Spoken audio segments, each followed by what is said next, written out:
மாணிக்க வாசகருடைய திருவாசகத்தை பலவிதமான உபனிஷத்துகளில் சிவனுடைய அனாதியை பற்றி பல மொழிகளில் ஒவ்வொரு காலகட்டத்திலும் சித்தர்களும் மகரிஷிகளும் வெளிப்படுத்தும். அதில் சைவ சித்தாந்தத்தில் முதன்மையான தமிழ் எனும் உயிரூட்டப்பட்ட உயிர் உணர்வூட்டப்பட்ட அந்த மொழியில் பழம் தமிழில் இனிமை தமிழ் உயிர் மொழியில் திருவாசகம் என்ற ஒரு சாதகன் தன்னுடைய குருவாக இருக்கின்ற அந்த குரு வழியில் இறை எனும் பேரருளை பேரொழியில் கலந்து கொள்வதற்கு தன்னை சரணாகதி எனும் நிலையில் ஒரு உன்னத நிலையில் நமக்கு உணர்த்திய மாணிக்க வாசகர் அருளிய அந்த திருவாசகத்தை பல அறிஞர் பெருமக்கள் பல சிவனடியார்கள் அந்த வாக்கியத்தை மட்டுமே உரையே அனைவரும் நமக்கு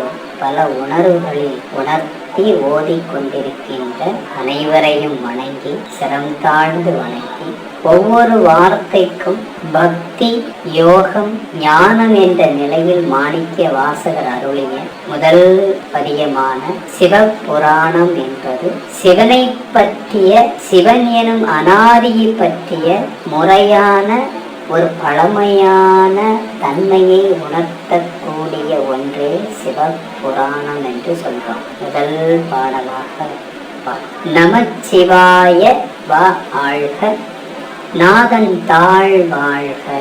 நமசிவாயம் என்று நமசிவாயம் என்றால் நாம் சிவனை குறிப்பதாக பல பேர் சொல்லக்கூடிய இதை நம்ம கேட்டிருக்கோம். நமசிவாயம் என்பது சிவனுடைய பிரசாதம் என்று சொல்லக்கூடிய இந்த பஞ்சபூதங்களை குறிக்கக்கூடிய வார்த்தை. நமசிவாயம் என்ற பஞ்சபூதங்களாய் போற்றுகிறேன். இந்த பஞ்சபூதம் ஜெகத்தில் அனைத்துமாய் அதில் ஊடுருவி இருந்து அதை ஆளுகின்ற விஸ்வநாதனை போற்றுகிறேன். பஞ்சபூதமாய் இருக்கின்ற நமசிவாயம் எனும் பஞ்சபூதம் வாழ்க. அதனுடைய நாதனாக இருக்கின்ற நாதமாக இருக்கின்ற இந்த பரம்பொருள் நாததீதமாக, அதாவது நாதத்துக்கு அப்பாற்பட்டதாய் இருக்கிறது. அதே பொருள் நாத வடிவமாக, அதாவது நாத பிரம்மமாய் இருக்கிறது. நாதம் அல்லது ஓசை என்பது இந்த ஸ்தூல தோற்றமே பிரபஞ்சமாகிறது. நம்ம கேள்விப்பட்டிருக்க பஞ்சபூதம் ந ம சி பா ய. ஓம் எனும் அது மூலாதாரம் என்று சொல்லக்கூடிய மண் தன்மை, நீர்த்தன்மை, நெருப்பு தன்மை, காற்று தன்மை, ஆகாசம். இப்படி இருக்கக்கூடிய நமசிவாயம் எல்லா உயிர்களுக்கும் மூலப்பொருளாக பஞ்சபூதத்தினுடைய கூட்டே இந்த உடல் எனும் ஜீவ இயக்கம். அப்ப இயற்கையில் அனைத்துக்கும் மூலமே நாதமாக இருக்கிறது. எல்லா தோற்றங்களுக்கும் மூலம் நாதம் எனும் பிரணவ நாதம். அந்த தசவித நாதம் என்று சொல்லக்கூடிய அந்த நாதத்தினுடைய மூலம், அந்த நாதமே மூலமாக இருக்கின்றது. நம்ம 10 விதமான நாதங்கள் சொல்லுவோம்.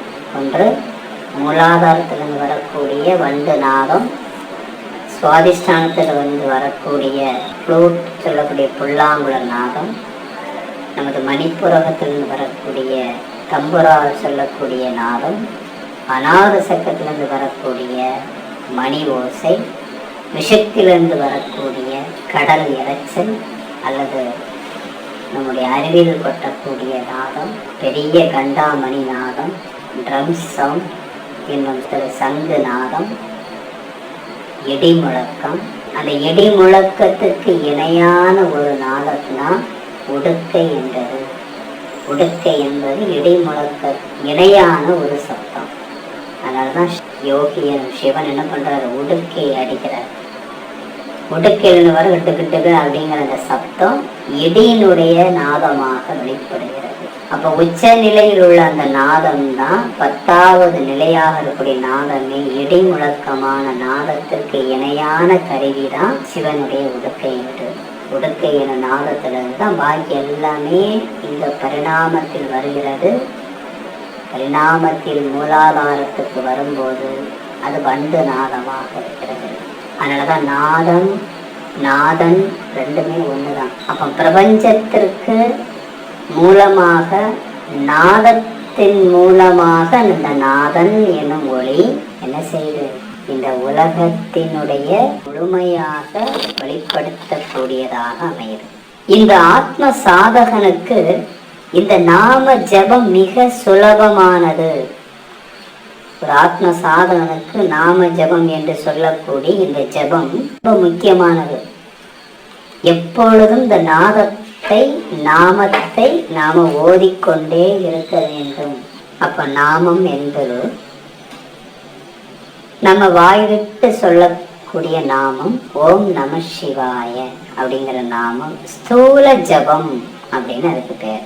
நீங்க வாய் விட்டு சொன்னீங்கன்னா அதுக்கு நாவு அசைவுல செய்யக்கூடியது ஸ்தூல ஜபம். மனதிற்குள்ளே நாமத்தை சொல்லிக் கொண்டு இருந்தால் அது சூட்சும ஜபம், சூட்சுமமாக செய்யக்கூடியது. மூன்றாவது நிலையான காரண ஜபம்னு ஒன்று இருக்கு. அந்த காரண ஜபமே பிராணனை கொண்டு செய்யக்கூடிய ஜபம். அது சுசுமுனை வழியாக உங்களுடைய ஜபத்தை சுசுமுனை வழியாக பிராண ஜபம் பண்ணுவதே காரண ஜபம். அப்ப ஜபம் செய்ய என்று புத்தர்களும் நிறைய யோகிகளும் சொன்னதுக்கான மீனிங் ஸ்தூல ஜபத்திலிருந்து நீங்கள் சூஷ்ம ஜபத்தை தாண்டி காரண ஜபத்துக்கு வர வேண்டும். அந்த காரண ஜபத்தை தான் வாசி கிரியா எனும் நிலை. அதத்தான் பிராண கர்மம், கர்ம யோகம். நம்ம நினைச்சிட்டு இருக்கோம் கர்ம யோகம் என்றால் செய்யக்கூடிய செயல்கள் எல்லாம் கர்மம். அதை நம்ம முழுமையான ஈடுபாடோடு செய்தால் அதுக்கு பேர் யோகம் நம்ம நினைக்கிறோம். ஆனால் யோக மார்க்கத்தில் சொல்லக்கூடிய விளக்கம் அதல்ல. கர்மம் என்றால் கர்மம் யோகம் அப்படின்னு வரும்போது கர்மம் எல்லாமே பதிவுக்கு உங்களுடைய வினை பதிவாக உங்களுடன் பதிவேற்றி கொள்ளப்படுகிறது. ஒரு கர்மம் நீங்க செய்றீங்கன்னா அது எல்லாம் வினையாக பதிவாகுது. கர்ம யோகம் செய்யும் போது உங்களுடைய உடலிலோ ஆத்மாவிலோ அது பதிவை ஏற்படுத்தாதது தான் யோகம். யோகம் அப்படிங்கு வரும்போது கர்ம யோகம்னா கர்மத்தை யோகமாக பதிவு இல்லாத கர்மமாக செய்வதுதான் கர்மயோகம். அப்ப மற்ற கர்மங்கள் நம்ம எப்படி செய்யறோம் அப்படின்னா ஒண்ணு சூரிய கலை இல்லைன்னா சந்திரக்கலையினுடைய கலை அடிப்படையில் நாம் செய்கின்ற அனைத்து செயல்களும் நமக்கு பதிவு ஏற்படுகிறது. அது முன்வினை என்றோ அல்லது தற்சமய வினை என்றோ சஞ்சீத கர்மம், பிராரப்த கர்மம், ஆகாமிய கர்மம் இப்படியெல்லாம் சொல்றாங்க. இப்படியெல்லாம் 3 பேராட்டு சொன்னாலும் ஒரே பேரு, அது பேரு ஊழ்வினை வினை அப்படின்னு ஷார்ட்டா சித்தர்கள் முடிச்சிருக்காங்க. இந்த 3 பேரெல்லாம் சொல்லது கிடையாது. மொத்தத்துல அதுக்கு பேரு ஊழ்வினை. அப்ப இந்த சுவாசத்துல ஏதோ ஒன்றை வைத்து செய்வதெல்லாம் கர்மம் தான். அது நீங்க விரும்பி செஞ்சாலும் கர்மம் தான், விரும்பாம செஞ்சாலும் கர்மம் தான். ரெண்டுனுடைய உணர்வுகள் மாற்றி உங்களுக்கு பதிவாகுது, அவ்வளவுதான். ஆனால் கர்மயோகம் என்பது நீங்க செய்யக்கூடிய கர்மம் உங்களுள்ளே பதிவோ ஒரு வினையாகவோ வரக்கூடாது. அப்படி ஒரு கர்மம் எதுன்னா இந்த 2 சுவாசத்திலே நீங்கள் கர்மம் செய்யாமல் நீங்கள் சுசுமுனையிலே செய்யக்கூடிய கர்மமே யோகம் என்று சொல்லப்படுது. அதுலதான் உங்களுக்கு கர்மம் எல்லாமே பதிவாகாமல் இருக்கின்றது. எல்லாத்தையுமே அது நியூட்ரல் பண்ணது. வினையாக இருக்கக்கூடிய அந்த நுண்ணிய அலையியக்கங்களை எல்லாம் அதனுடைய வீரியத்தை குறைத்து இந்த கர்ம யோகம் எனும் நீங்க செய்யக்கூடிய பிராண கர்மம் எனும் வாசி கிரியா மூலமாக உங்களுடைய சுசுமுனை வழியாக ஏற்றி இறக்கி செய்யும் போது மட்டுமே உங்களுக்கு கர்மம் இல்லாத உங்களுடைய சுசுமுனை என்ற முதுகுத்தண்டு எப்படி பிரபஞ்ச இயக்கத்திற்கு அப்பாற்பட்டு பரிவு இல்லாத ஒரு நிலை இருக்கிறதோ அதே நிலையை உள்வாங்கி இந்த சுசுமுனையில் அதனுடைய தன்மையை அது என்ன செய்யுது, உருவாக்கம் ஏற்படுது. அப்ப ஒருவன் பிராணனை கொண்டு செய்கின்ற கர்மத்தின் மூலமாக செய்த கர்மத்தை எல்லாற்றையும் அந்த தன்மைக்கு பிரபஞ்ச இயக்கத்திற்கு மூலமான அந்த நாதனுக்கு எந்த விதமான பதிவும் கிடையாது. சிவன் அப்படின்னு சொல்லும் போது சிவம் பதிவற்றவன், சிவமும் பதிவற்றவன். சிவம் கர்மமற்றவன், சிவனும் கர்மமற்றவன். சிவம் கர்மத்தினால் எந்த விதமான செயலும் அங்கு சிவனுக்கு நடப்பது இல்லை. சிவனுக்கும் தான் செய்யக்கூடிய எந்த செயலும் கர்மமாக அதுக்குண்டான வினையோ அனுபவிப்பதற்கான ஒரு ஆளாக அவரும் இல்லை. நீங்க அந்த சிவனை நீங்க நினைச்சீங்கன்னா அந்த சிவநிலையில் தன்னுடைய முழுமையாக ஒவ்வொரு செல்லும் அந்த ஆதி சிவமாக இருக்கக்கூடியவனாக கர்மமற்றவனை பற்றி கொண்டு பற்றி இல்லாதவனை பற்றியிருக்கின்ற சிவனை, பற்றி இல்லாத சிவனை பற்றுக. அப்ப நாம அவனை பற்றணும், அவனுடைய உணர்வை பற்றணும். அவனுடைய உணர்வு அலைகள் நமக்குள்ள ஓரொரு செல்லும் சிவனுக்கு சிவத்துடைய தன்மையை ஊடுருவி வியாபித்து வைத்து கொண்ட அந்த ஆதி குருவாக இருக்கின்ற அந்த சிவன் தான் அந்த முழு பிரம்மத்தை ஒவ்வொருவருக்கும் அவருடைய சீடரான மாணிக்க வாசகரை ஆட்கொள்கிறார். மாணிக்க வாசகரை போய் சிவன் ஆட்கொள்ளல. சிவம் எனும் அந்த ஆதி குரு மாணிக்க வாசகர் தன்னுடைய சீடனை ஆட்கொள்கிறார். அப்ப ஆட்கொள்ளக்கூடிய அவருடைய தன்மையை பாய்ச்சி அதே தன்மையாக மாற்றக்கூடிய நிலையில் சிவன் யார நினைக்கிறாரு? அந்த சிவன் இந்த மாணிக்க வாசகரை நினைவுபடுத்தக்கூடிய அளவுக்கு மாணிக்க வாசகருடைய அவருடைய உணர்வு அலைகள் இருந்தது. அப்படிப்பட்ட ஒரு குரு சிஷ்யனுக்கு ஒரு குரு அந்த உன்னத நிலையில் இருக்கிற சிவமாகவே சிவன் இருக்கின்ற நிலையில் இருக்கக்கூடிய சிவனுக்கு மாணிக்க வாசகர் எப்படி ஆகிறாரு? தன்னுடைய குரு மூலமாகவே அந்த முழுமையான நிலையை அவர் உணர முடியும். அப்படி ஒரு குரு சிஷ்யனுடைய அந்த பக்தி, சரணாகதி, சமர்ப்பணம் எல்லாம் நடக்குது. அதுதான் திருவாசகம். அந்த உணர்வு அலைய வார்த்தைகளாக மட்டும் இல்லை, உணர்வினுடைய ஆழ்ந்த நிலையில் உருகி ஒவ்வொரு செல்லும் அந்த சிவன் மூலமாக சிவத்தை உணர்வதற்கான ஒரு வழியே திருவாசகம். உலகமாக இயங்கக்கூடிய அந்த ஈசனை உலகையே உணர்த்துவதுதான் ஆத்ம சாதனை. இந்த உலகமாக இருக்கக்கூடிய ஈசனை உலகே ஈசனாக உணர்த்துவதே ஆத்ம சாதனம். ஆத்ம சாதனை சொன்னா உலகமாக இருக்கக்கூடிய அவனை நீங்க உங்களுக்குள்ள உணர்வதுதான் ஆத்ம சாதனம். அந்த ஈசனாக இருக்கக்கூடியவருடன் நீங்க வைக்கக்கூடிய இணக்கத்தை தான் மேல்நிலை என்றும் கீழ்நிலை என்றும் பிரிக்கப்படுது. எப்போதுமே உங்களுக்கான குரு மூலமாக இந்த சிவனை தொடங்கும். நீங்க நல்லா புரிஞ்சுடுங்க. சிவன் சில பேருக்கு தான் நேரடியான குரு. சில பரம்பரைகள்ல அந்த குரு மூலமாக சிவனை உணர்வீங்க. சிவன்தான் ஆதி குரு சிவனாக இருக்கின்ற ஆதி சத்குரு அகஸ்தியராக வருகிறார். அவ அகஸ்திய பரம்பரையில் உள்ளவர். அகஸ்தியர் மூலமாக சிவனை உள்வாங்கி சிவத்தை உள்வாங்குகிறோம். ஆனால் அகஸ்தியர் சிவனை நேரடியாக குருவாக சிவனை உள்வாங்கி அவர் சிவத்தை உள்வாங்கினார். அப்ப நீங்களோ அகஸ்தியர் எனும் மகரிஷியினுடைய துருவ நட்சத்திர ஒளியை உள்வாங்குவதிலே நீங்கள் சிவனை உள்வாங்குறீங்க. சிவனை உள்வாங்குவதன் மூலமாக நீங்க சிவத்தை உள்வாங்கி கொண்டிருக்கிறோம். எல்லாம் தான் அந்த ஒளியா வருது. அப்ப இந்த சிவன் வேறு அகஸ்தியர் வேறு என்று வேறுபட்ட ஒளி அல்ல. ஒரு ஒளிக்குள்ளே பல ஒளி, பல ஒளிகளும் ஒரு ஒளிக்குள்ளே ஒரே வழியாக வருகிறது. இந்த தெளிந்த அறிவு இருந்தா மட்டும்தான் நாம் ஒரு அகஸ்தியருடைய சீடனும் கூட ஒரு சிவ பைத்தியமாக இருக்கிறதும் ரெண்டும் ஒண்ணுதான். நீங்க சிவன் நினைச்சாலும் அது அகஸ்தியரை தான், அகஸ்தியர் நினைச்சாலும் அது சிவன் தான். இந்த சிவனைத்தான் நம்ம அகஸ்தியரா நினைக்கிறோம், அகஸ்தியர் தான் சிவனாக, ரெண்டு வேறுபாடு அல்ல.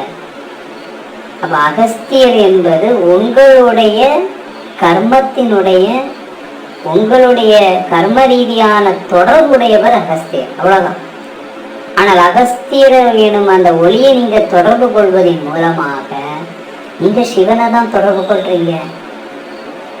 அந்த சிவன் சிவத்தை தொடர்பு கொள்கிறார். இதுதான் பரம்பரை.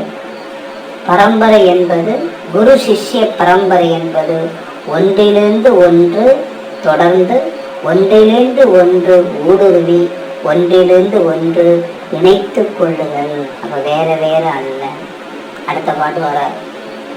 இமைப்பொழுதும் என் நெஞ்சில் நீங்காதான் தாழ்வாழ்க, ஒரு க்ஷணமும் என் மனதில் இருந்து பிரியாதவனது திருவடி வாழ்க. ஒரு க்ஷணமும். நமக்கு எத்தனை க்ஷணத்துல நம்ம நினைக்கிறோம்? எல்லாரும் ஈஸியா தான் நம்ம சொல்லிடுவோம். இமைப்பொழுதும் என் நெஞ்சில் நீங்காதான் தாழ்வாழ்க சொல்லி ஈஸியா சொல்லிடுவோம். ஆனா நான் ஈஸியா சொல்லக்கூடியதாக இது இல்லை, ஒரு கடந்து போகக்கூடிய ஒரு வார்த்தை அல்ல. இமை பொழுதும் ஒரு க்ஷணம், ஒரு இமை. இமை எப்படி நமக்கு இமைக்குது?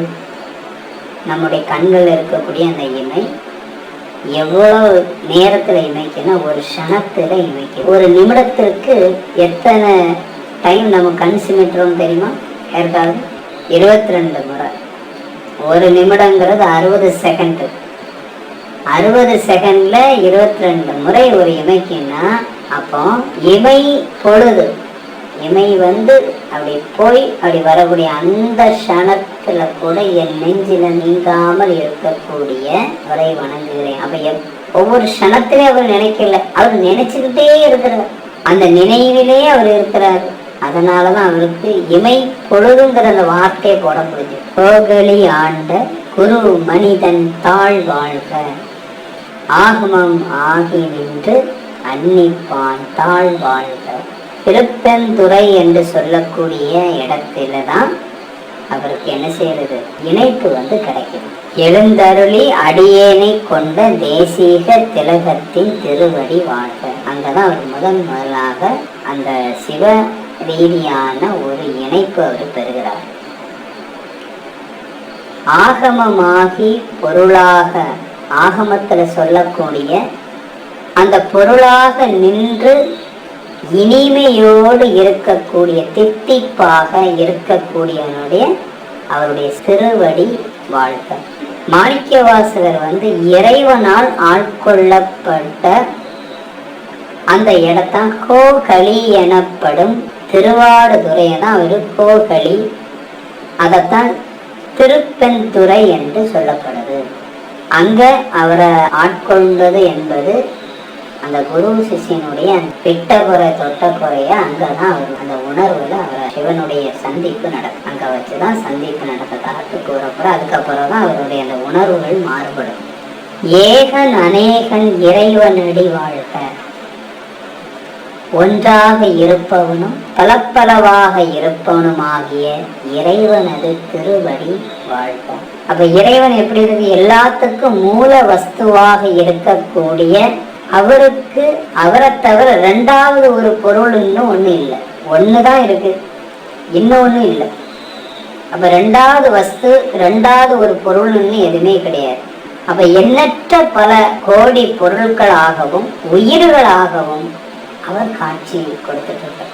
அதனாலதான் ஏகன் அநேகன், ஏகமாகவும் அநேகமாகவும் இருக்கக்கூடிய ஒண்ணுதான், வேற வேற இல்லை. வேகம் கெடுத்து ஆண்ட வேந்த நடிவழ்க, என்னுடைய மன வேகத்தை அகற்றி, நமக்கு எல்லாமே மனோவேகம் தானே, மனம்தானே இங்க அதிகமான வேகத்தில் நமக்கு செயல்படுது. ஒவ்வொருத்தரும் வேகமான மனனா செயல்பட்டுக்கிட்டு இருக்கு. மனதினாலதான் அதிகமான பிரச்சனைகள் நமக்கு இருக்குது. அந்த வேகமான மனதை கொண்டு, வேகமான மனதினாலதான் நம்ம உள்ள இருக்கக்கூடிய விஷயங்களை நம்ம அறியாம போயிருந்தோம். அப்போ மனோவேகத்தை அகற்றி என்னை ஆட்கொண்ட இறைவனது திருவடி வெற்றி உண்டாகுக. அவரை ஆட்கொள்ளும் போது என்ன நடக்குது? வேகமாக இருந்த மனதை என்ன செய்யறாரு? அதை அகற்றி அவரை முழுமையாக ஆட்கொள்றார். நமக்கு எப்போதுமே எண்ணங்கள் என்பது கொதிக்க இருக்கக்கூடிய ஒரு தண்ணி மாதிரி.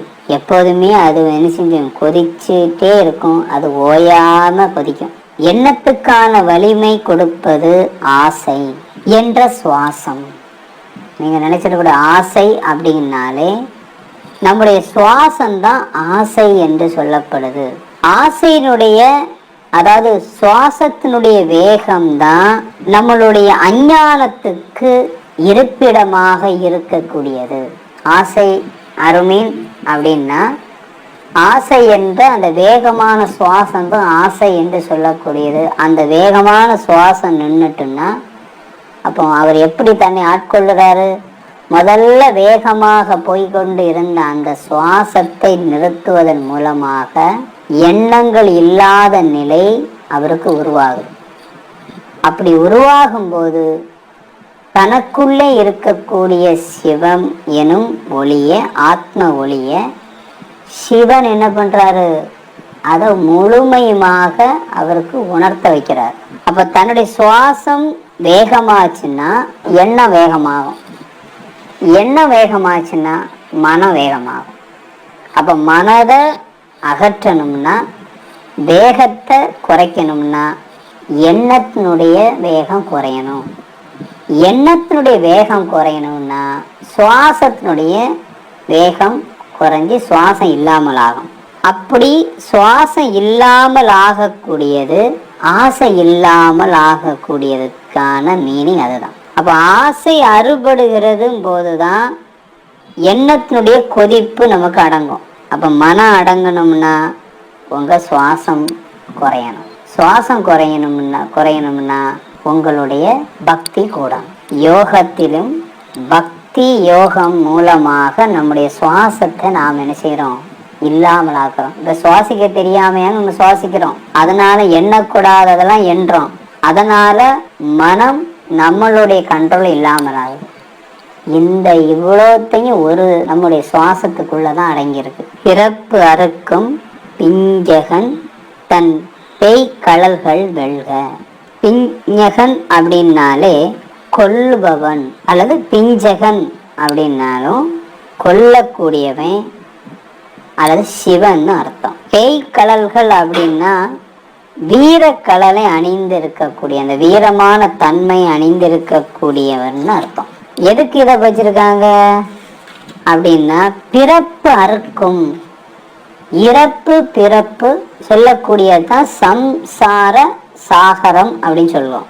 அதை இல்லாம ஆக்கக்கூடிய அந்த டெக்னிக்கல் சொல்லக்கூடிய அந்த வீர விஷயங்களாக இருக்கக்கூடியத அவரு தான் வச்சிருக்கிறாரு. ரெண்டுமே அவர்கிட்ட தான் இருக்கு. அதாவது அவர் என்றால் உங்களுக்குள்ள இருக்கக்கூடியதான். உங்களுடைய பிறப்பு இறப்ப அறுக்கிறதுக்கான அணிகலன், அதுக்கான ஆயுதம் நம்ம கிட்ட தான் இருக்கு. அது யார் வச்சிருக்காங்க? அதை அவர் அணிஞ்சு வச்சிருக்கிறது மாதிரி யார்? சிவன் அவருடைய இறப்பையும் பிறப்பையும் அறுக்கக்கூடிய ஆயுதத்தை அவர் வச்சிருக்கிறாரு. அப்படி வச்சிருக்கக்கூடிய அவரை நான் என்ன செஞ்சிருக்கேன்? நானும் உணர்ந்துகிட்டேன். நம்மளும் உணர்ந்துக்கக்கூடிய பிறப்பு இறப்புக்கான காரணம் எது வருது அப்படின்னா நம்முடைய இந்த சுவாசம்தான். இடகலை பின்கலை என்று சொல்லக்கூடிய சுவாசத்திலே மனிதன் வாழும்போது அவனுக்கு பிறப்பு இறப்பு என்று வருகிறது. இந்த பிறப்பு இறப்பை அறுக்கக்கூடிய அந்த மூன்றாவது ஒரு ஆயுதம், அந்த மூன்றாவது ஆயுதம்தான் சுசுமுனை சுவாசம். அதனாலதான் சொன்னாங்க முருகருடைய ஞானத்துல சுழுமுனை சுவாசத்தில் கடும் தவம் செய் அப்படின்னு முருகர் சுப்பிரமணியர் உபதேசம் அகசியர் சொல்றாரு.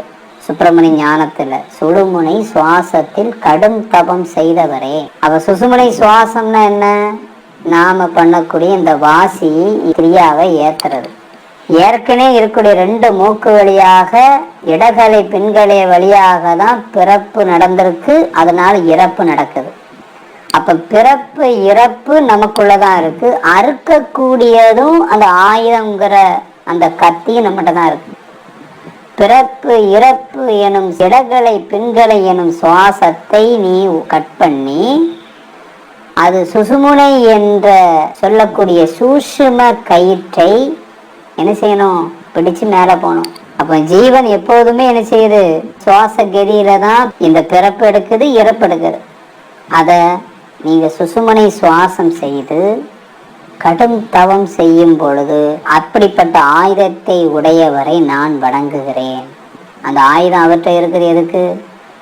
பலவிதமான ஆயுதங்கள்லாம் வச்சிருக்கக்கூடிய நம்மளுடைய தெய்வ உருவங்கள்ல பார்க்கறது காரணம் என்னன்னா, அதையெல்லாம் சுவாசத்தை கட் பண்ணி அந்த சுழுமுனை சுவாசத்தில் அந்த சிவகதியில் வெளியில இருக்கக்கூடிய பௌதீக மூக்களுடைய சுவாசத்திலிருந்து நீங்க ஆத்ம ஞானத்தைக்கு உயர்வை கொடுக்கக்கூடிய அந்த உள் சுவாசத்தை நீங்க போனோம்னா அதுக்கு மீனிங். புறந்தாருக்கு சேயோன் தன் பூம் கலல்கள் வெல்க. சேயோன்னா தொலைவில் இருக்கக்கூடியவங்கன்னு அர்த்தம், தூரமா இருக்கக்கூடியவங்க. அப்படி தூரமா இருக்கக்கூடியவங்களை வணங்காம இருப்பவர்களுக்கும் வெகு தூரத்தில் இருப்பனுடைய அந்த பொலிவை திருவடிகளுக்கு வெற்றி வாய்ப்பதாக. யாரு அந்த உணர்வுல திளைக்கிறாங்களோ அவங்களுக்கு அருகாமையில் இருக்கிறார். இவ்வளவுதான் வித்தியாசம். உள்ளே இருக்கக்கூடிய தெய்வத்தை வலுத்தாதவருக்கு அது புறத்தில எங்கேயோ இருக்கக்கூடிய ஒரு உங்க உள்ளதான் இருக்குது. நமக்குள்ளதான் அந்த தெய்வீகம் எனும் சிவம் இருக்குது. ஆனால் அதை நான் ஏற்றுக்கொள்வதற்கோ ஏற்றுக்கொள்ளாமலோ அதை பற்றிய உணர்வு இல்லாமலோ அதை பற்றிய கவனம் இல்லாமலோ அப்படி இருக்கக்கூடிய ஒரு ஆளுக்கு தெய்வம் எனும் இந்த சிவம் தூரத்துல இருக்கக்கூடிய ஒரு பொருள் தான், வெளியில இருக்கக்கூடிய ஒரு பொருள் தான். கரம் குவிவார் உள் மகிழும் கோன் கழல்கள் வெல்க. சிரம் குவிவார் ஓங்குவிக்கும் சீரோன் கழல் வெல்க. கரம் குவிவார் அப்படின்னா கை கூப்பி வணங்கக்கூடியவர். சிரம்னா தலை. சீரோன் அப்படின்னா செம்மையான பொருள். செம்மை அப்படின்னாலே தூய்மையான அப்படின்னு பொருள். செம்மொழி அப்படின்னு சொல்றோம் இல்லையா, அப்படின்னா என்ன? பழமையான, தூய்மையான, முழுமையான, அதுக்கெல்லாம் பேர் இருக்கு.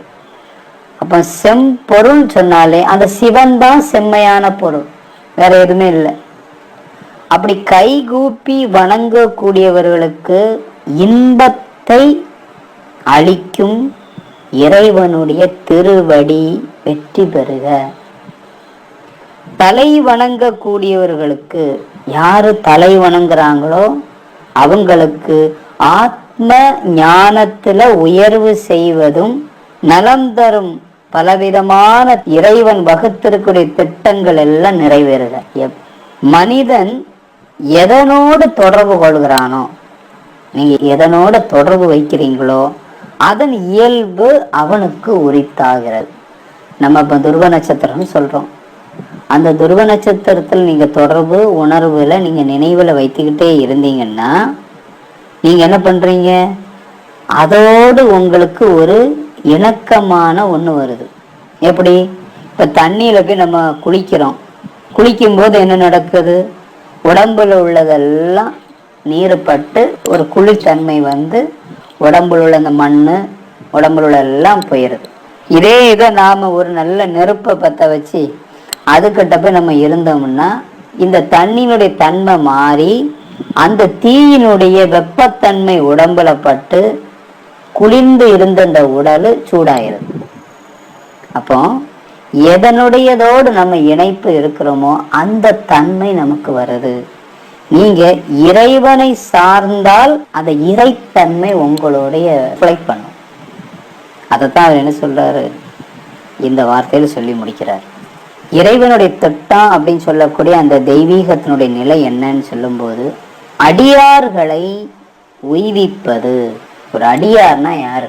அந்த ஈசனிடம் தங்களை ஒப்படைப்பதற்கு ஏற்ற பக்தர்களாக அருள் துறையில் உயர்ந்து எய்தணும். இதுதான் அவங்களுடைய திட்டம்.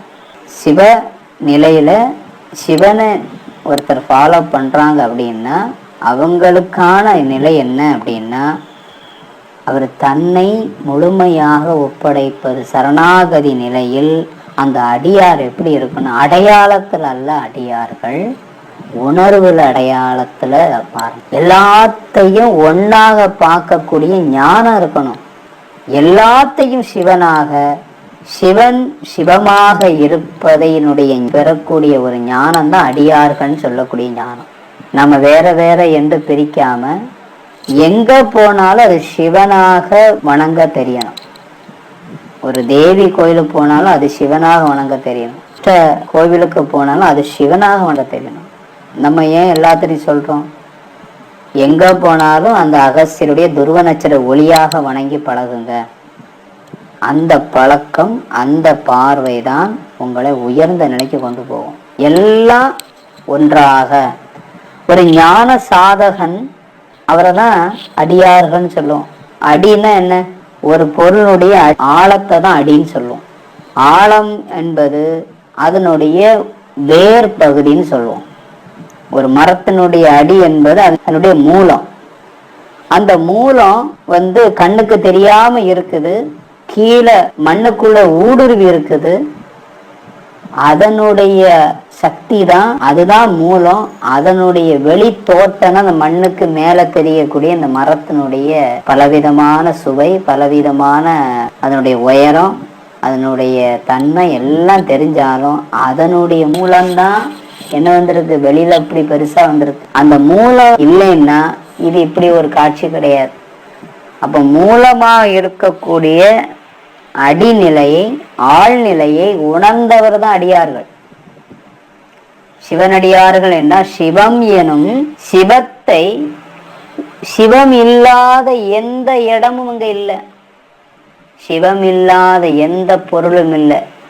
சிவனுக்கு இன்னொரு பொருள் இல்லை. இங்க சிவத்தை தவிர இன்னொரு ஆப்ஷனே இங்க இல்லை. அப்போ சிவம், சிவன் இல்லாத பொருள் இல்லை. சிவன் இல்லாத ஜடப்பொருளோ ஜீவப்பொருளோ எந்த ஒன்றும் சிவன் எனும் இல்லாத நிலையை இருக்கக்கூடிய சிவத்தை ஒரு சிவன் உணர்ந்தார். அப்போ சிவத்தை உணர்ந்த சிவன் எப்படி ஆகிறாரு? சிவம் எங்கெல்லாம் இருக்கிறதோ அங்கெல்லாம் சிவனும் தன் பாவமாக, தன் ஒரு பாவமாக, தன்னுடைய ஒரு தன்மையாக பார்த்ததுனாலதான் அவருக்கு சிவன் பேர். அப்ப ஒரு அடியார் எப்படி இருக்காங்க? சிவன் என்ன உணர்வுல சிவத்தை உணர்ந்துகிட்டே இருக்காரோ ஒரு அடியார் அதே போல ஒவ்வொன்றுக்குள்ளேயும் அந்த ஆழ்நிலையான அடித்தன்மை சிவனுடைய தன்மையை உணரக்கூடிய ஒரு சாதகன் தான் சிவனடியார். அப்படிப்பட்ட அந்த சிவனடியார் அருள் துறையில், அருள் என்னென்ன? அந்த ஒளி. அருள் துறையில உயர்ந்த நிலை வரணும் அப்படின்னு ஒரு சிவனுடைய தாக்கம். சிவன்கிட்ட வந்தது அந்த கைலாய பரம்பரை என்று சொல்லக்கூடிய அகஸ்தியர் உடைய உணர்வு. அதுதான் இது சிவன்கிட்ட இருக்குது.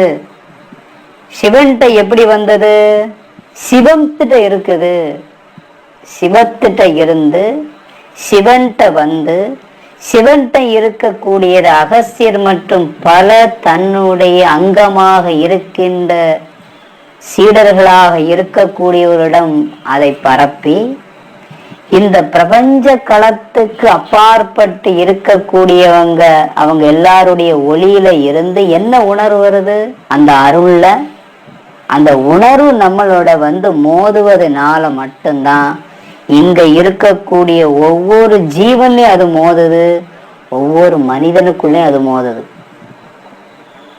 ஒவ்வொரு ஜீவனுடைய மோதுதல்னால அதனுடைய மன இயக்கம் இல்லாட்டாலும் அந்த மோதுதலை உள்வாங்கினாலதான் ஒவ்வொரு ஜீவன் அடுத்தடுத்த பிறப்பு எடுக்கிறதுக்கான ஒரு உந்துதல் அங்க நடக்குது.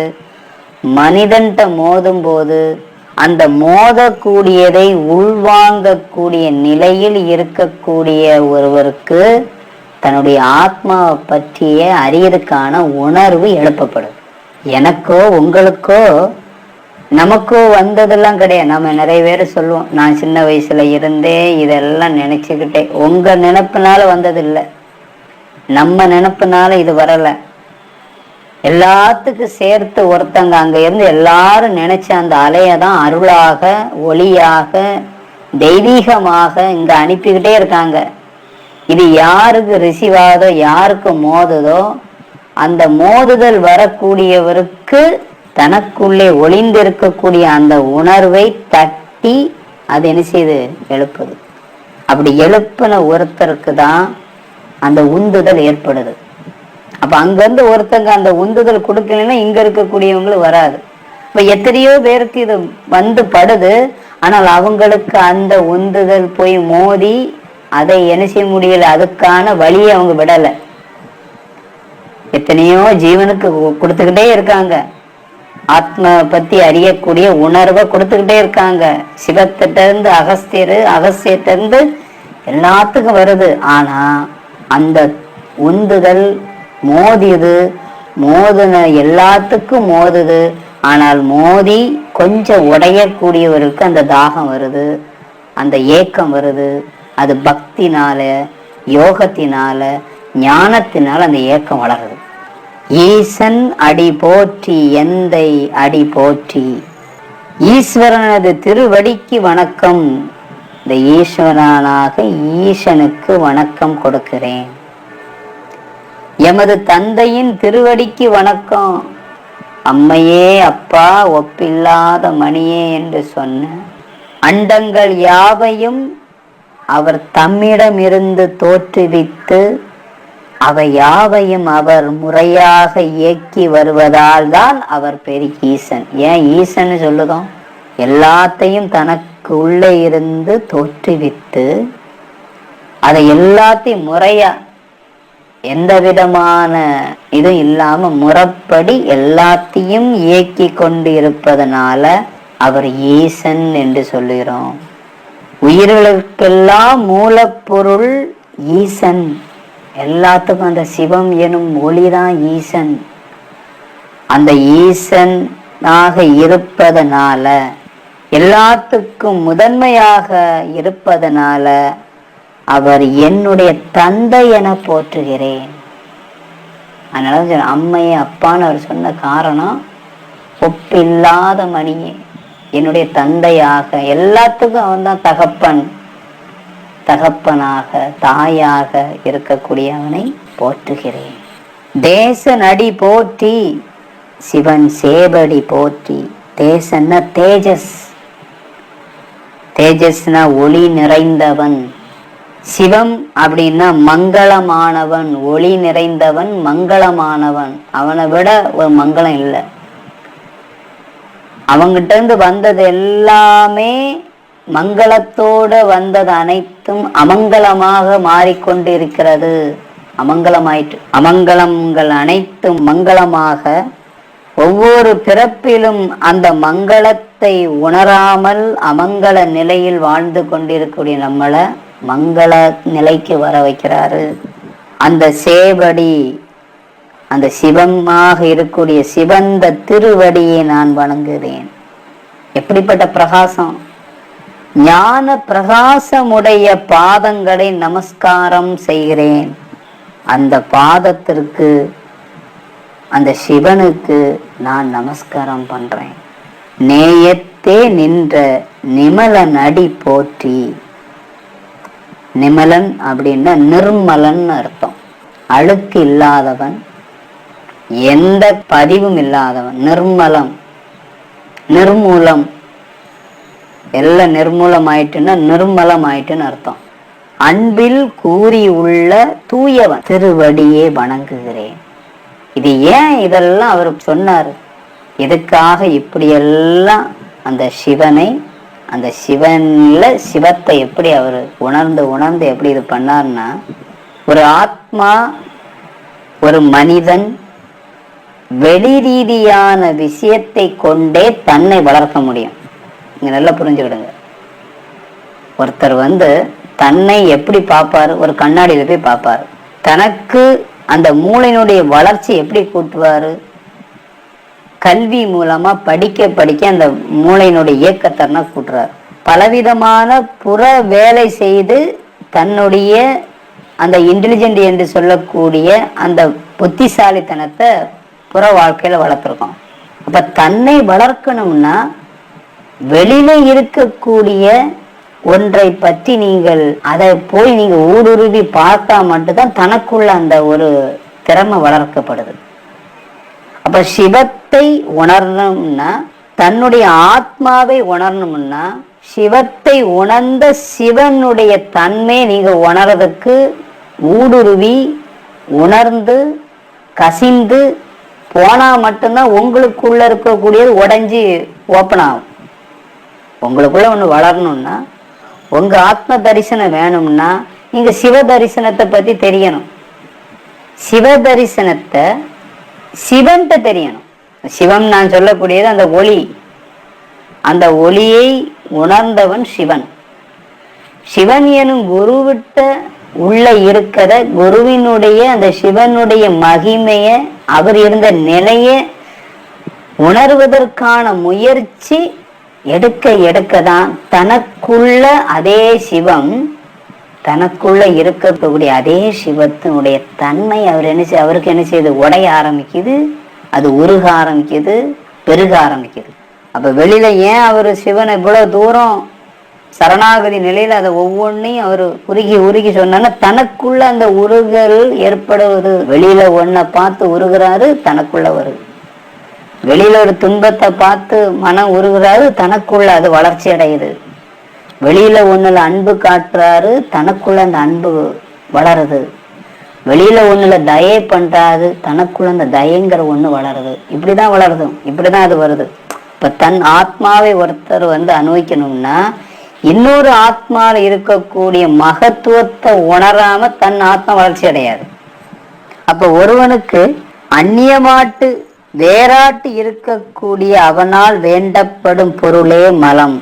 மலம்னா என்னன்னா, நமக்கு என்ன என்ன வேணும்னு நினைச்சுக்கிட்டு வேண்டுறோமோ அதெல்லாம் உங்களுடைய மலம். மலம்னா வேஸ்ட். இப்படி மலம் என்ற அழுக்கு நம்ம கிட்ட இருக்கு. ஆனா சிவனுக்கு அந்நியமான பொருள் எதுவுமே இல்லை. அவனுக்கு எந்த பொருளும் இல்லை, எது மேலும் இல்லை. எல்லாம் அந்த சிவனுடைய தன்மையை சிவன் உணர்ந்துட்டு இருக்கனால அவருக்கு வேற தனிச்சுங்கிற எந்த பொருள் மேலையும் இல்லை. அவருக்கு எந்த ஆசையும் இல்லை, அவருக்கு எந்த விதமான தன்மையும் இல்லை. தனக்குன்னு ஒரு தன்மை இல்லை. அந்த தன்மையே சிவமான தன்மையாக இருக்கிறனால அவருதான் உண்மையான நிர்மலன். எந்த அழுக்கும் இல்லாத, மலம் இல்லாத இருக்கக்கூடியவர் தான் நிர்மலன். அப்ப நமக்கு என்ன இருக்கு? சிவன்ட வேண்டுதல் இருக்கு. சிவன்ட நீங்க எந்த வேண்டுதலும் செய்யக்கூடாது செய்றீங்களா, நீங்க மலம் உள்ளவங்கன்னு அர்த்தம். எல்லாத்திட்டையும் எல்லாமே வேண்டுவாங்க. பொருளை வேண்டதுக்கு ஒரு தெய்வீக உருவம் இருக்கு. பலவிதமான செல்வங்களை, சம்பத்துகளை வேண்டக்கூடிய பலவிதமான தோற்றங்கள் இருக்கு. ஆனா சிவம் வேண்டாமை எனும் பொருளை கொடுக்கக்கூடியவர். வேண்டாமையே வேண்டும் என்று நினைக்கக்கூடிய ஆள்தான் சிவம். சிவம் உங்களுடைய ஞானத்துக்கானவர். சிவம் உங்களுடைய அறிவுக்கு உட்பட்டவர். சிவம் உங்களுடைய விழிப்புக்கு உட்பட்டவர். விழிப்படைய செய்கின்ற ஒரு விழிப்பு உடையவன். அவனும்னு சொல்லலாம், அவனு தப்பு கிடையாது. அப்பந்தானே சொல்லிடலாம். அப்பனுக்கு மரியாதையா சொல்லுவோம். நம்ம அப்பா வாங்க போங்கன்னா சொல்லுவோம், வாப்பான்னு தான் சொல்லுவோம் லோக்கல்ல. அப்ப அவன் ஏன் போட்டாங்கன்னா, அவன் தான் அந்த உரிமை. சிவனுடைய சொத்தே நாம இருக்கிறோம். சிவம் சொத்து சிவன் என்று தெரிந்து கொண்டார். சிவம் சொத்து நாம் என்னைக்கு நாம் என்று தெரிந்து கொள்ளோமோ அப்ப நாமும் சிவன் தான். அதான் இதுல இருக்கக்கூடிய ரியாலிட்டி. மாய பிறப்பு அறுக்கும் மன்னன் அடி போற்றி. மாயைன்னா என்ன அப்படின்னா மாறி அமையும் தன்மை உடையதான் மாயை.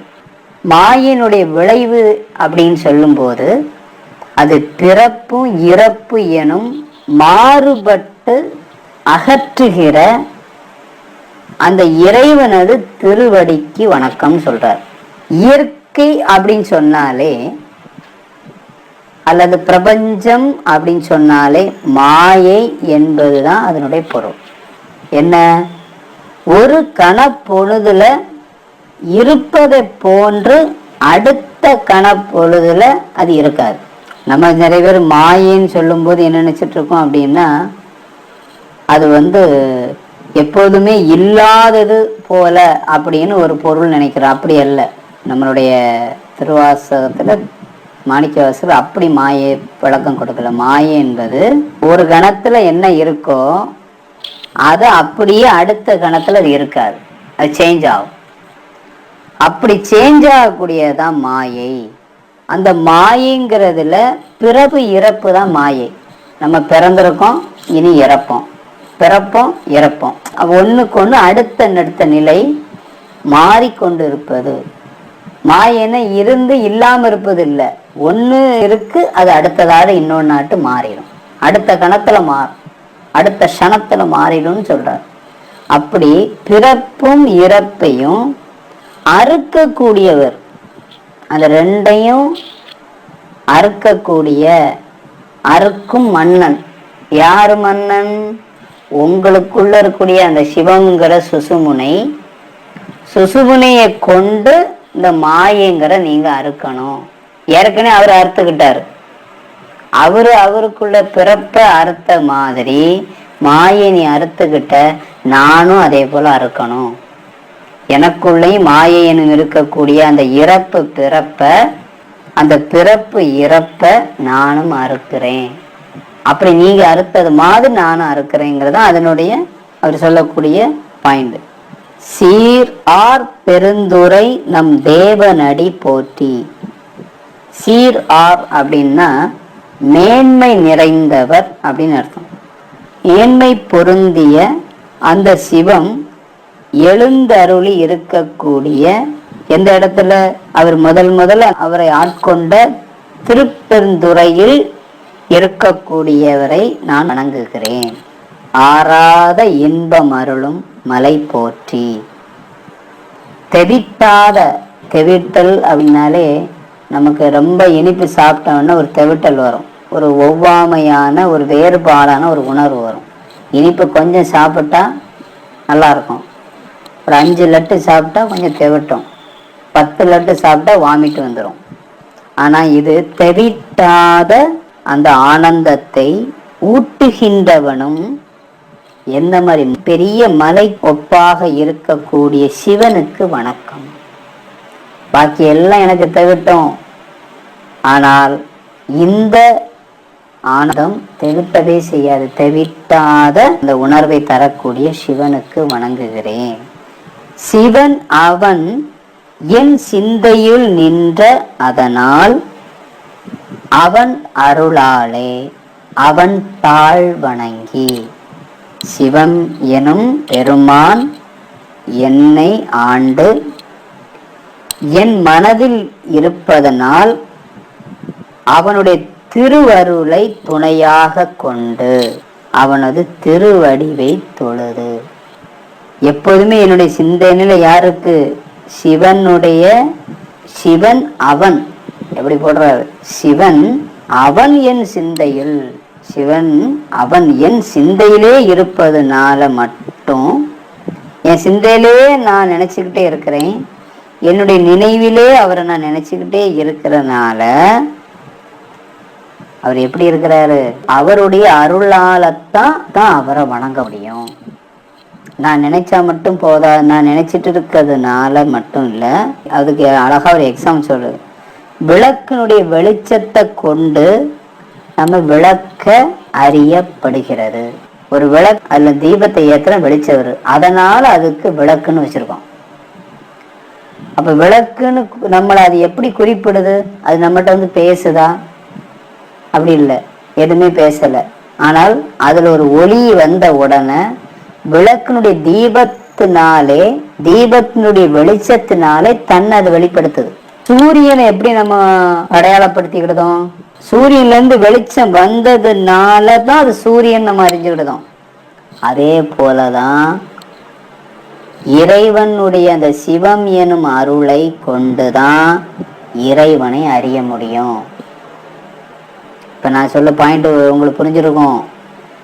எப்போ நீங்க உங்களுக்குள்ளதை நீங்க அறியணும்னா வெளியில ஏற்கனவே அறிந்த இருந்து உணர்ந்தவனிடம் உணர்ந்ததுல நீங்க கான்சன்ட்ரேஷன் கொடுத்தா மட்டும்தான் நீங்க உங்களுக்குள்ள இருக்கக்கூடியதை அறிய முடியும். அப்போ அவன் அருளாலே அவன் தாழ் பணிந்து அவனை நீங்க முதல்ல அவனுடைய அருள் எனும் ஒளியில நீங்க வெளியில நீங்க நினைவுபடுத்தப்படுத்த அவருடைய அருளை கொண்டு இறைவனை அறிகிறோம். அப்படி அறியும் போதுதான் நாம அவனுக்கு ஆட்படுகிறோம். அப்படி ஆட்படுவதுதான் வணக்கமாகிறது. தெய்வ வழிபாடு, இறை வழிபாடுன்னு சொல்றது சடங்கு சம்பிரதாயம் பண்றது அல்ல. அவன் அருளாலே, அவன் அருள் முதல் என்னன்னு தெரியணும். அவனுடைய அருள் எப்படி இருக்கு, அந்த அருள்ல என்னென்ன தன்மை இருக்கு, அந்த அருள் என்பது இந்த பஞ்சபூதமாக அவனுடைய அருளால வந்தது. அப்ப இது அல்ல, பஞ்சபூதம் அல்ல நம்மளுடைய இலக்கு. சரி, இந்த பஞ்சபூதம் எங்கிருந்து வந்தது? நாதத்திலிருந்து வருது, பிரபஞ்ச நாதத்திலிருந்து வருது. அப்ப இதுக்கு அடுத்த முந்தைய நிலை நாதமாக. இப்ப நாதம் எங்கிருந்து வருது? சிவம் எனும் ஒளியிலிருந்து வருது. அப்ப ஒளிய, அப்ப அவன் அருள் என்கிட்ட இருந்து இந்த புற நிலையில இருக்கக்கூடிய பிரபஞ்சத்தினுடைய பரிணாமம் எவல்யூஷனுடைய பத்தி யோசிச்சு போக போக அவன் அருள் எங்க வரைக்கும் வந்திருக்குன்னு நம்ம பார்த்துடலாம். அப்படி அவன் அருளாலே, அவனுடைய அருள் அவனாக இருப்பது எது, அவனுடைய அருள் எது வரைக்கும் வந்திருக்குதுங்கிறத தெரியும் போதுதான் அதுக்கப்புறம்தான் அவன் தாழ் வணங்கி, அந்த தாழ்ங்கிறது அந்த தன்மை நமக்குள்ளேயும் அவன் இருக்கிறது என்பதை தெரிந்து வணங்குவதுதான் அவன் தாழ் வணங்கி. அப்ப அவன் அருளை தெரிஞ்சணும். அவனுடைய அருளை நீங்க நினைக்க தனக்குள்ளே அவன் இருப்பதை அறிந்து கொள்ளக்கூடிய உணர்வு வளருது. அப்பன் தாழ் பணிந்து, அங்க நீங்க பணிஞ்சா போதும். அந்த பணிவது, அதுக்குள்ளே ஆட்படுவதே வணக்கமாகிறது. இதுதான் இறை வணக்கம், இதுதான் இறை வழிபாடு. சிவ வழிபாடு என்பது தனக்குள்ளே இருக்கக்கூடியதை வணங்குவதற்கு, தனக்குள்ளே இருக்கிறதை இணைந்து போவதற்கு, வெளியிலே இருக்கக்கூடிய சிவனை வணங்குவது மூலமாக அல்லது குருவை மகா குருவாக இருக்கக்கூடியவர் மூலமாக அவங்களுடைய இணைப்பு மூலமாக தன்னை என்ன செஞ்சு விடுதோம், வணங்கக்கூடிய தெரிஞ்சு விடுதோம் என்று சொல்லி இந்த பாடல் வரையில் உள்ளதை நான் இன்று நிறைவு செய்கிறேன். தொடர்ச்சியான அடுத்தடுத்த வரக்கூடிய அந்த நிலைகள் எல்லாம் அடுத்த சத்சங்கத்தில் நாம் திருவாசகத்தினுடைய தொடர்ந்து முடிந்த அளவுக்கு அதை எவ்வளோ முடியுமோ அதெல்லாம் தொடர்ந்து போவோம். மற்றபடி உள்ள பாடல்களுக்கெல்லாம் நம்ம பார்க்கும்போது ரொம்ப ஷார்ட் அண்ட் க்யூட்டாக போக முடியுது. ஆனால் இதை அப்படி போக முடியலை. ஏன்னா இதை பற்றி நினைக்கும் போதே பலவிதமான நிறைய உணர்வுகள் நமக்கே வருது. அது நம்மளே ஆழமாக அந்த உருகுதல் நிலையே கூட நமக்கு கொடுக்குன்னா, நம்மளே எப்படி போகிறோன்னா அவங்கெல்லாம் எவ்வளவு தூரம் அவர்கிட்ட அந்த உணர்வு அந்த உருகுதல் இருந்திருக்கும். அதில் ஒரு துளி கூட நம்ம யாருக்கும் வரலை. வரதுக்கான முயற்சி செய்வதன் மூலமாக திருவாசகத்தினுடைய பக்தியில் உள்ளே யோகம், அதற்குள்ளே ஞானம் புதைந்து